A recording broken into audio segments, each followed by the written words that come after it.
And already there is a new summer movement beginning in Russia. The camera still doesn't convey such a thorough. Boom! Bada boom! A bunch of ambulances. The evacuation has begun. Terribly rushy, and we've only just begun. Moscow and the Moscow region and Kursk are burning. Moscow region, powerful explosions. The fire area has grown to 4,000 square meters. The Ministry of Emergency Situations can't cope. Evacuation has begun. Drones are flying. The Russian military headquarters in Rilsk has been attacked. Like, comment, subscribe, and we're getting started. I've prepared a new batch of bada booms across Russia for you. Record it personally.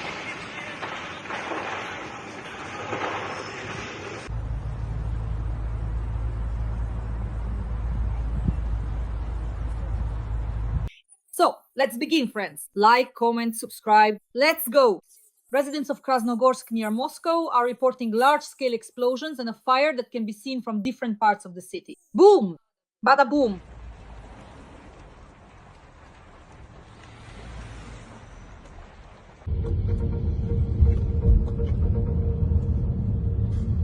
It is not the forest that's burning. Clouds of smoke, 4,000 square meters are burning near Moscow.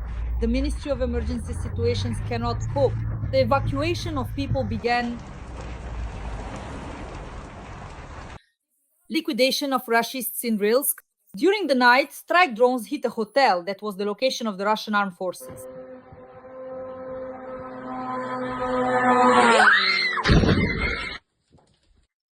And that's not all. Russians are writing that unknown drones bombed apartment buildings, private houses, and garages. Of course, all of this is the handiwork of the Russians' incompetent air defense.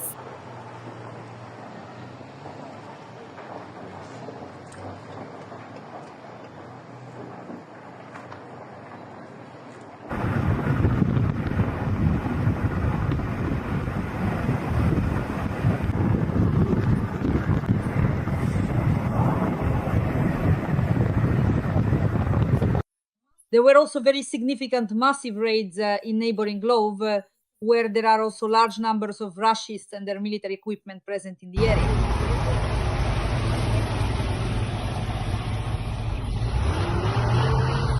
Here too, it's completely and utterly on fire, engulfed in flames. The second building has been destroyed. Well, when it hit, it really hit. During the night, some curious Ukrainian drones paid a visit to the Kursk region.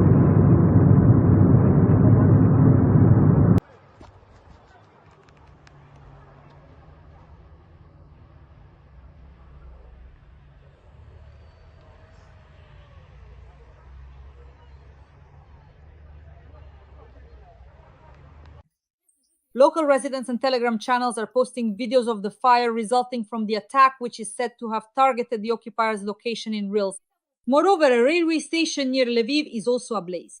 Let us remind you that recently the missile forces and artillery of the Ukrainian armed forces paid a friendly visit to the city of Rilsk, where they sent a warm greeting to the command post of the Kursk group of the Russian armed forces. And now there are reports online about new strikes in Rilsk Kursk region.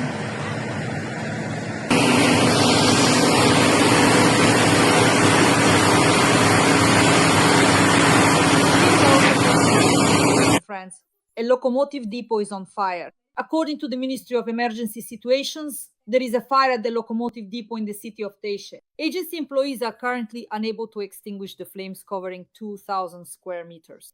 An entire fire train has been brought in to help fight the blaze. Helicopters, 7 pieces of special equipment, and 16 specialists are working at the scene. It's just an absolute scorcher, a blazing inferno.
Meanwhile, Putin's sycophants are threatening that Ukraine will lose Zaporizhia, Dnipropetrovsk, Sumy, Kharkiv, Odessa, and Mykolaiv. The head of the State Duma Defense Committee, Andrei Kartapolov, switched to scare tactics and declared that delaying a diplomatic solution only worsens the situation for Ukraine. We'll see.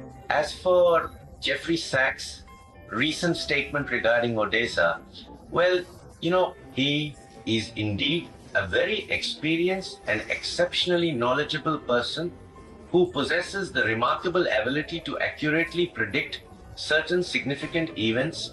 From the very beginning, we have consistently said that every single day of delay in reaching a diplomatic solution to this conflict worsens the conditions for Ukraine, and this will continue as long as Zelensky's hysterical regime keeps behaving like a delicate young lady. So, if they refuse, they'll lose everything. They'll be left without Zaporizhia, without Dnipropetrovsk, without Sumy, without Kharkiv, and without Odessa and Mykolaiv. Friends, please like this video and subscribe to my YouTube channel. Write a few kind words in support of Ukraine in the comments. We work for an audience all over the world so that people know the truth about Russian aggression, about Russia's war against Ukraine. Stay with us, stay on the side of light. Now, let's take another look at the latest breakdown of new Russian propaganda. Friends, let's go. As of today, have we gotten any closer to peace or not? If our main trend was... You still don't understand. You're the one who needs peace. Me? I need it? Everyone needs peace. No, we need victory. We have a completely different goal. Our goal is to ensure the prosperity of our country in safety for generations to come. If achieving this goal means that Nazi regimes and the political elites supporting them must cease to exist, then so be it.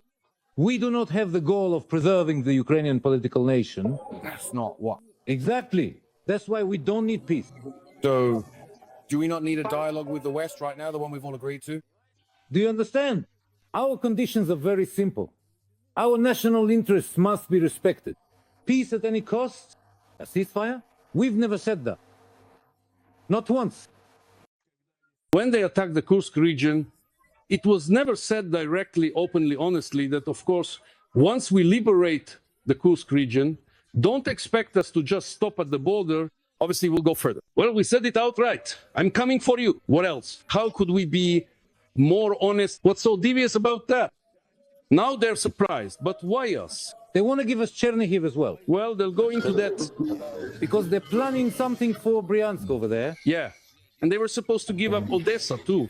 Igor Olegovich can confirm that, right? At the same time, yes, sometimes voices of reason do break through. I often quote the professor here. Chernihiv, my geography is bad. Whose is it? Ancient Russian city. Where is he now? Near Ukraine. That is, he... Temporarily occupied by Ukraine. Russian city? Well, of course, it's even more difficult than the Russian. Kiev, more difficult. Why exactly is that? Well, how is it the Poles sold Kiev to us? Moreover, we also paid the absolutely right money. Why does anyone live there now? Who is this? Who is even there? Hey, all of you, get out of there. There you go. Same time. Some riffraff has shown up, so I suggest we demolish it and rebuild it from scratch. Why demolish it? Demolish it. So, citizens of Kiev, I do not consider you citizens of Ukraine. Residents of Kiev, leave this cursed place immediately. Look at what's happening on Prospect Mira, not far from their main mosque. On the days when they have Kurban Bayram, there is no traffic on this 12-lane highway, 12 lanes, 6 in each direction. And from their balconies, people film from the Prospect Mira metro station all the way down Yaroslavskoye highway. You can't even see the end. The entire area is covered with people. And these are men strong, sober men, all of whom practice wrestling, go to gyms, and train regularly. It's like a whole army. And if one day the mullah orders them to slaughter Muscovites, believe me, they'll do it quickly, because the Ministry of Internal Affairs won't even have time to react or handle it. And the outcome would be very tragic. Why are they so strong? Once again I say, it's because they are bound together by a single unifying force faith. In the context of preserving family values, this activity should be aimed at creating a positive image of a prosperous, large family. Some might say that this is boring, that family isn't interesting, that no one would watch such a film, but that's a lie. The longest running animated sitcom in world history is the American show The Simpsons. It's been on for almost 40 years, 36 seasons, 790 episodes, 40 years of showing a loving and strong family with 3 children. And Dying Russia has not created anything similar. Our animated films, for all their merits and instructiveness, have not created an appealing image of an adult and happy family in this sense. In the wonderful and educational animated series Smeshariki, the characters may be friends, but they each live alone. They are lonely and happy, but that's not how it works in real life. In the cartoon Masha and the Bear, which is loved by many, Masha is so independent that we don't even know if she has a family at all, what they look like, or what her father looks like. Once again, I ask you not to take my words as criticism or as a call to change anything in cartoons. They are useful, instructive, but the fact remains, our children and we ourselves do not see ideal families on screen. Families that, through the power of art, could give viewers the experience of family happiness. If they lack that happiness in real life. Migrants, they also come in all sorts of different types. Now, as for, say, Uzbeks, Yugra and part of the Taiman region, historically, this was the Siberian Khanate. As is well known, Khan Kuchum was the last ruler. This was the Shaybanid dynasty. This Shaybanid dynasty was the ruling Uzbek dynasty, originally from the Bukhara Khanate. So maybe the migrants are coming here to their historical homeland. Let's move on to the questions. There is no question. It's just an answer. Regarding Jeffrey Sachs' recent statement about the city of Odessa, he is indeed a very experienced and exceptionally knowledgeable individual who possesses the remarkable ability to accurately predict certain significant events. But from the very beginning, we have said that every day without a diplomatic solution to this conflict worsens the conditions for Ukraine, and this will continue. As long as Zelensky's hysterical regime keeps behaving like a delicate young lady. So if they don't work too well, they'll lose everything. They'll be left without Zaporizhia, without Dnipropetrovsk, without Sumy, without Kharkiv, and without Odessa and Mykolaiv. Let me say this, there will never be, in the situation we're in now, together with the West, any kind of everlasting peace. That needs to be understood, that needs to be clear. And no documents mean anything at all. That too must be understood no matter what promises are made. Today they promise one thing, tomorrow the entire international. And in the context of this conflict with the West it's existential, as you like to use foreign words. But there are situations when you have to take a pause. That happens too. There are situations when not only they, but we as well need to regroup. Who knows how it will all turn out? I don't know. I'm not offering any solutions, so to speak. Every voice matters. Join our community, support independent journalism and help us bring you the truth from Ukraine. Become a member of Ukraine Today. Join us now. He told the truth. We need all of Ukraine, though we call it different things. We call it denazification. Try achieving denazification if we don't have political control over that territory. We need demilitarization. Try to achieve demilitarization, that is, the absence of military power in a country that is independent, sovereign, and supported by NATO. That is impossible without establishing control over the entirety of that territory. Those people who thought that we were in a position, for example, to stop the war through some kind of diplomatic effort and somehow get out of this, well, that's just unrealistic. Maybe it would be nice, but it's simply impossible. That needs to be ruled out. And in this regard, I think all the parties currently involved in this war, Biden, Zelensky and Putin, as Trump calls it, but not Trump himself, mind you, are preparing for it. Now, even the European Union is stepping in for Biden. Well, we're simply preparing for this summer. We're preparing for decisive military actions. We're gathering our forces. When everyone everywhere is now writing, well, yes, Ukraine has lost. It has lost. Now the only question is how. Is the map going to look like this, or like this, or like this, or like this? So how did it lose? That's the only question now, right? They miscalculated.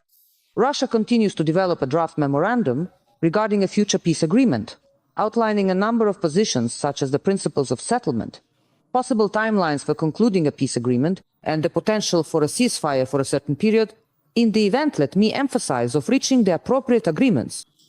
As soon as the memorandum is prepared, and I want to know that Russian Foreign Minister Sergei Lavrov is literally commenting on its progress every day it will be sent to Kyiv. We expect that the Ukrainian side is doing similar work and will send us their proposals at the same time as they receive the Russian document.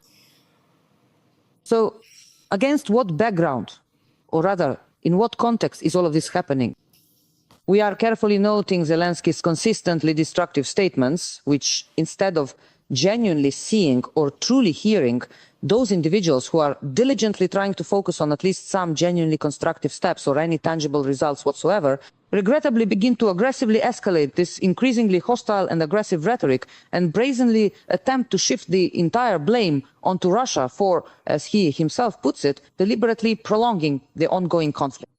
Leonid, before I hand the floor over to you, I want to play well. It's the anniversary, if you will, of that famous toast by Comrade Stalin. Comrades, allow me to propose one more. The final and most significant toast. I would like to raise a heartfelt toast to the enduring health and prosperity of our great Soviet people, and above all, to the resilient and remarkable Russian people.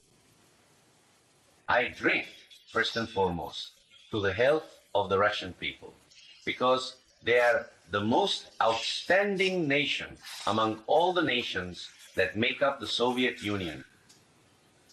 I raise a toast to the health of the Russian people, because in this war, they have earned universal recognition as the leading force of the Soviet Union among all the peoples of our country. I raise a toast to the health of the Russian people, not only because they are the leading nation, but also because they possess a clear mind, steadfast character, and patience. Our government has made quite a few mistakes. There were moments of desperate situation for us in 1941, 1942, when our army was retreating. It left behind the villages and cities dear to us in Ukraine, Belarus, Moldova, the Leningrad region, the Baltics, and the Karelo-Finnish Republic. It left because there was absolutely no other viable choice. Another group of people might have said to the government, "You have certainly not lived up to our expectations, therefore you must go away. We will put in place another government that will make peace with Germany and give us peace." But the Russian people, with their unwavering resolve, did not undertake this action, primarily because they profoundly believed in the absolute correctness of the government's established policy, and with immense personal sacrifice, they diligently worked to ensure the complete and decisive defeat of Germany, their formidable adversary. And this profound and unwavering trust of the entire Russian people in their Soviet government, a trust that was deeply rooted and steadfast, turned out to be the truly decisive and paramount force that ultimately secured the historic and monumental victory over the insidious enemy of all humanity, over the brutal and destructive force of fascism. We extend our deepest gratitude to the courageous Russian people for this immense and invaluable trust. Well, obviously, To the health yes. of the Russian people. Obviously, artificial intelligence still can't even come close to reproducing Stalin's voice, unfortunately. But the logic is clear. The demand for victory comes from the people and can only be ensured by the will of the people. Whether it's today's Supreme Commander-in-Chief Vladimir Vladimirovich, it's still one person who bears almost the entire weight of our history. If it weren't for him, we would have had plenty of traitors, plenty of people eager to surrender to the West. Today, he bears a great burden of responsibility for the existence of Russian civilization. If you've heard, the deacon mentions not only by name, we commemorate only the Holy Patriarch and the Commander-in-Chief, the head of our state, the servant of God, Vladimir. We also commemorate him by name, because right now, everything rests on his shoulders. He is like a galley slave chained to the oars, rowing this boat called Russia. He doesn't let it crash, you see? Meanwhile, we are just relaxing there. Everything has been done for us.